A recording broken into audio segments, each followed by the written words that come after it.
Hello and welcome to Maachen, Punkt.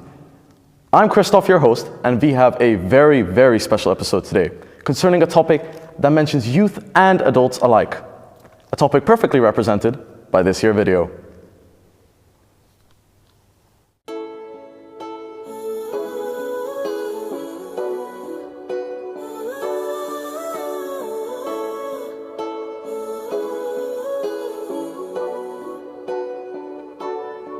She didn't love you back, all she did was leave a hole in your chest. You didn't get that job. As you can see from the video, today's discussion will be about mental health. In fact, here with me today, I have one of the premiers in her field. Everyone, please welcome with a doctorate in psychology, Dr. Seimetz. It's a pleasure to have you. Nice having you, thank you. So, Dr. Seimetz, could you explain to our watchers at home what exactly it is you do and what have you done to get here? So what I'm working on right now is I'm coordinating the mental health first aid trainings in Luxembourg. So I'm a trained psychologist, I've also studied psychotherapy, I've seen patients for a while, and I'm working in a service de prévention et de formation, where we do awareness raising, and we train people, for example, in mental health first aid, or on depression, or on how to become resilient to stress. As a student, I could use that for sure. What are the biggest mental health misconceptions that you face daily? I think there are many different misconceptions. One of the misconceptions that I believe is that we need to work against is that people think that they need to work through mental problems on their own. Sometimes they think they will just snap out of it. And for most people, or very many people, that is the case. But if you are having serious mental health problems, it's always helpful to talk to someone. And it's helpful to talk to friends or family, and sometimes people feel ashamed or they are afraid of being judged, and that can be the case. So if you feel that you really don't want to trust anyone with your problems, then you should never hesitate to go and see a professional, because that's what they're there for, that's what they've been trained for, to help someone with those problems. And believe me, if you are on your own, you can have thoughts that you think, no one else has had these thoughts and I don't want to share them, I feel ashamed of it, but that's daily business for trained psychotherapists. So that's what they are there for, and I would wish that people would be more open about it and that they would be more supportive for the people around them that are struggling, and that people are open to get help and get better sooner. So if I understand correctly, you're saying that you really shouldn't bottle up your emotions and that there's always someone who's willing to help you work through your troubles. That's what I'm trying to say, and that it helps to talk to someone, yes. So, on to our second question, which our lovely creative team has actually made a video for. I didn't raise you to be like... Why are they arguing all the time? Is it my fault? My fault. I'm never enough. It's my fault. It's always my fault.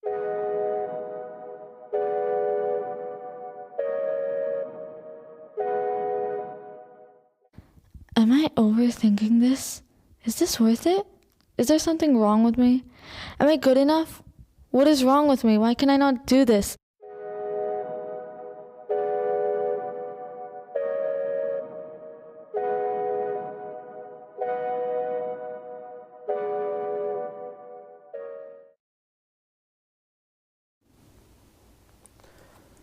So, like the video said, what do you see teenagers doing that affects their mental health? It's really difficult to answer that question very shortly, because there are many, many, many things contributing to mental problems. There are many factors that come together, and there might be a drop that makes it spill over, but there are many things contributing. Nowadays, one of the discussions is about social media and cell phone use, because we can see that young people are texting more and more and probably having less real face-to-face conversations. And that might be one thing that is not helping for mental health, because, as I said before, it's always helpful to talk about things, but maybe not with text messages, but in real life situations. And social media, because what we tend to do is we see influencers, we see happy people, we see filtered pictures, and we compare ourselves. And if I look at a lot of really great and shiny people, I compare myself and I will feel worse. Sometimes social media can be really helpful to stay in contact, to get information, but if I'm already feeling down and I'm scrolling through social media, the probability is really high that I'll feel even worse.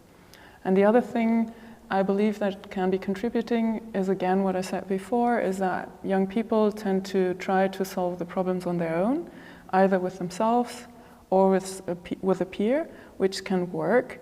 But if the problem becomes more serious, it's really important to get an adult involved who can have a different perspective and take different decisions to get the proper help that you need. And am I right in assuming that this whole dimensions with screen and online, it's a relatively new thing that's only really appeared in the past 20 years? Is there as much research and do people know as much about it as we would like? We never know as much about anything. We never know as much as we would like in psychology research, but no, we do definitely not. What we always lack is longitudinal studies where you have cohorts that you accompany through the years, and social media is changing so quickly that it's difficult. If you're doing a study, it's always good to control some of the variables. So to say we're only looking at people who look at Facebook, but if I'm informed correctly, Facebook is already outdated with young people. So, it's difficult to do studies over the years and compare cohorts. And that's not really easy. So no, we are never having enough data than what we would like. And so if I know a lot of the watchers of this program are teenagers, if you could give one piece of advice, one thing that could really help us, what would you say? I would say that mental health problems are real, and that people who are going through a hard time, that they are not just imagining their problems. And I would wish that the people surrounding them would really be understanding and supportive. And on to our last question from us.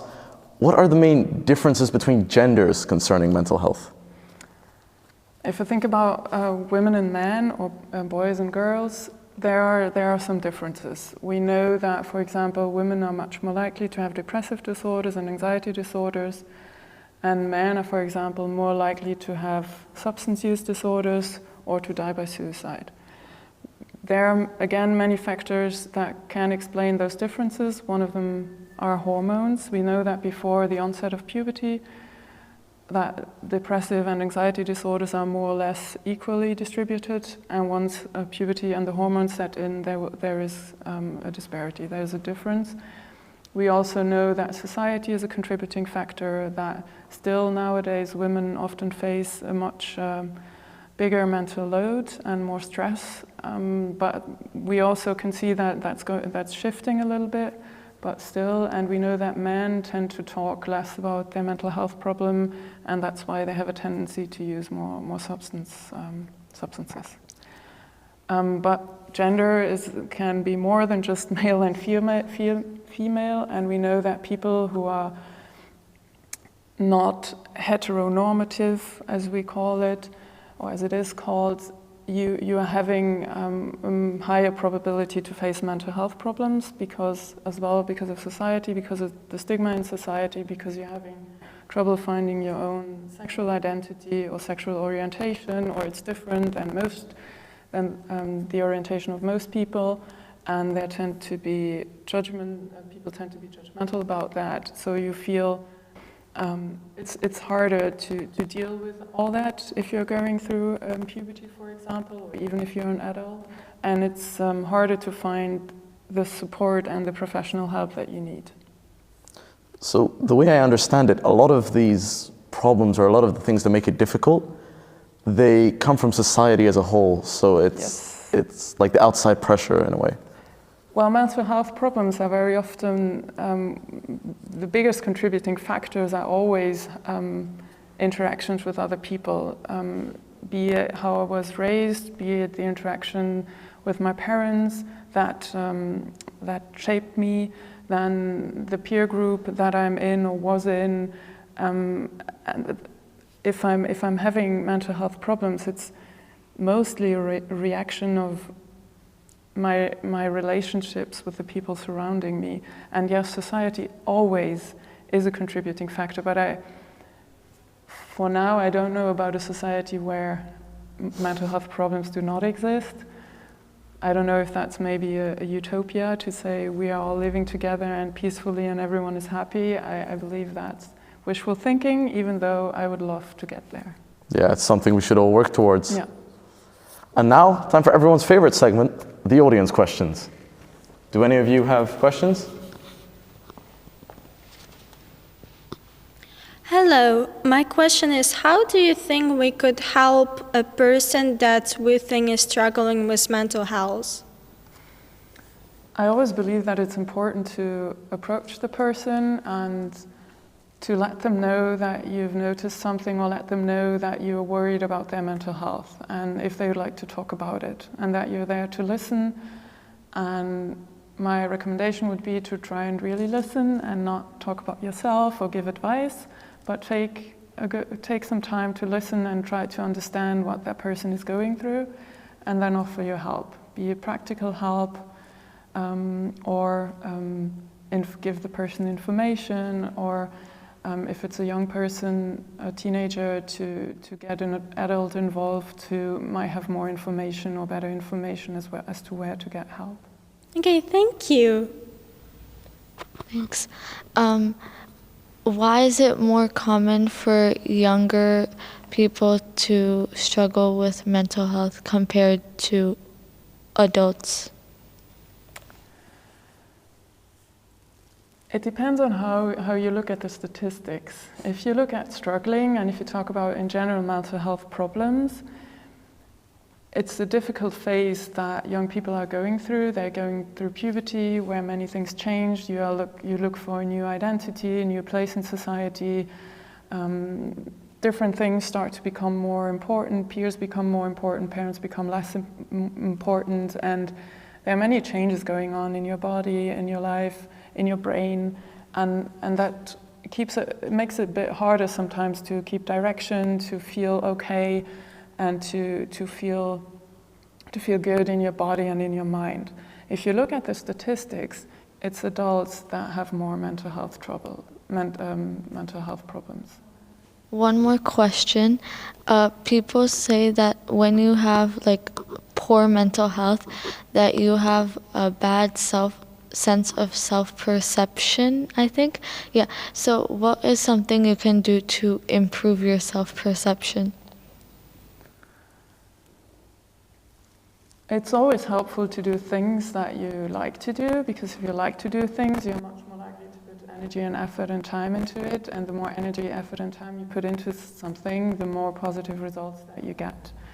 So it's always a balance of what do I need to do and what do I want to do. Of course, if you're young here in Luxembourg, you have to go to school, and then you can try and choose the classes or the direction in school with something that you're good at, and you'll feel better about it because you'll have more positive results.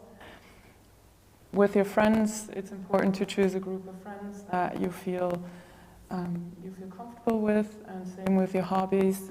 It's always good to do things that you like to do, and you feel that you are achieving things. And if the more things you can achieve, and the better you do them, the better will be your self-worth or the self-efficacy that you are experiencing. Okay, thank you. I had a question about self-confidence. If you would have any tips for boys and girls who have a low self-confidence, low self-esteem, if you would have any tips to maybe raise that, because I think in our society it's very often for people that have no self-confidence. In psychotherapy, we start to drift away from the concept of self-confidence because we say that if to have a good self-confidence, for example, you are doing sports and you are a good runner and you're really, really fast, and that boosts your self-confidence. In the moment you break your leg and you cannot run anymore, where does it go? So what I would say is to be I'm looking for the English word, Selbstmitgefühl, self-compassion. So if you're self-compassionate and you are telling yourself, okay, I used to be a good runner, now my leg is broken, I probably never run as fast as I could before, but I'm still a person who is lovable and who has self-worth and who is worth something, then I can be much nicer with myself. And I believe that if I'm having self-compassion and I'm telling myself, like, I'm doing this interview today and my answer maybe isn't perfect and my self-confidence would be better if I had found the English word immediately, and if my sentence would have been better and if it would have been clearer what I wanted to say. But if I'm self-compassion, I could say, okay, I'm not used to giving interviews in English, and maybe it's okay if I do not find the words, and I made my best, and I believe that people, it depends on how you look at it, and I believe that the way of looking at it in a self-compassionate way, it makes us feel much better than if we build, because self-confidence is always built on something that I'm able to do, like passing a driver's test, but it's always in relation to what I should be able to do, like run or drive. But there are people who will never have a driver's license. So what about their self-confidence? So it's better to be self-compassionate and say, I can do and achieve the things that, with the possibilities that I have. I hope that my answer makes sense. And thank you for coming here. So I have a small question and I'll tell you the context. So I have a friend who he actually socializes. He goes to extra activities, he goes outside of school and does sports, but he doesn't fit in a group. So one group always judges him and says mean things about him, and he has very low self-confidence in himself. What can you do in that situation? That's really hard to answer because I have very few information about the person, and I don't know. If I would see that person in therapy, I would talk to him and try to look together at the situations where he feels judged, because sometimes you feel like you're being judged, you might not really be judged, but I have no idea about the boy that you're talking about.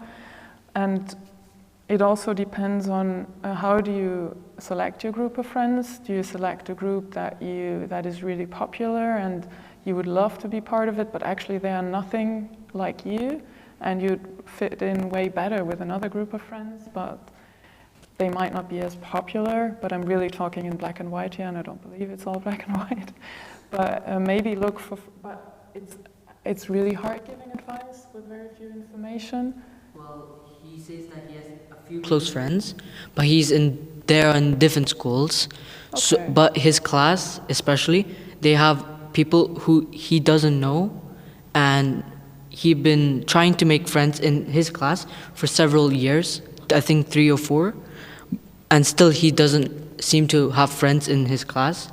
And recently, he's broken a person he used to trust is now broken because a person who broke it, he did something wrong. I'm not sure about that, but I think so.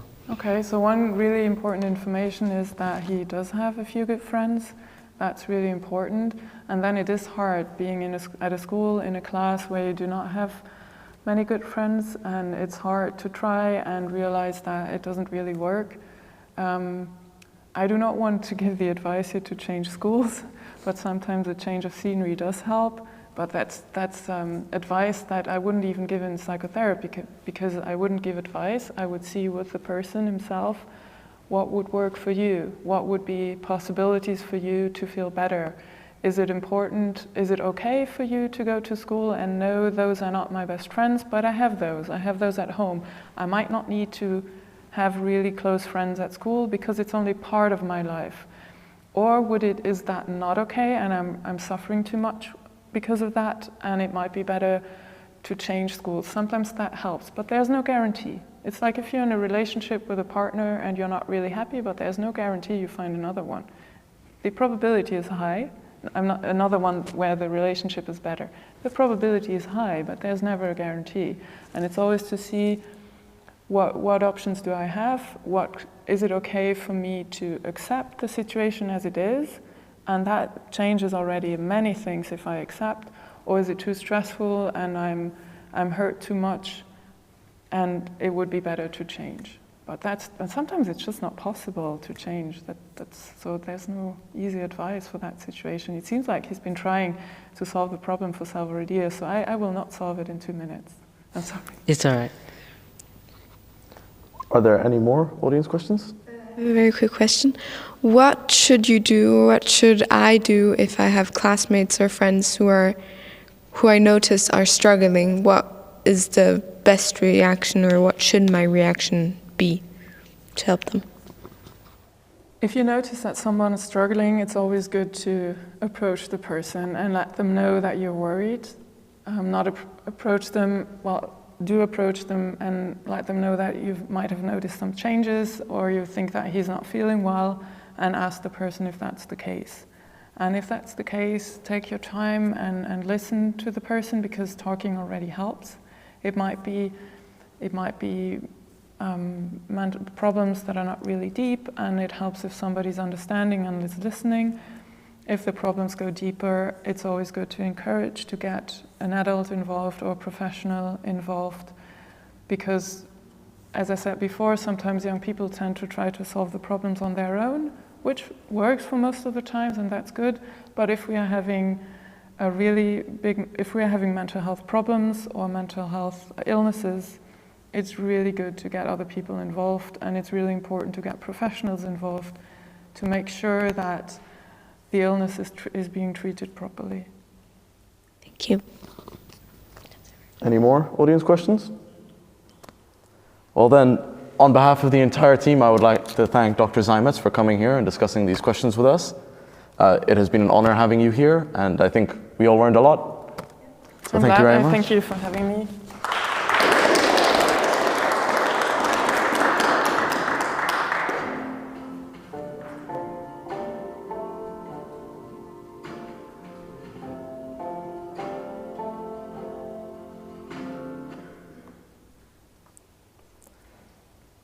Before we finish, I would also like to thank the production team as well as the creative team who made the videos you have just seen, and of course the lovely watchers at home.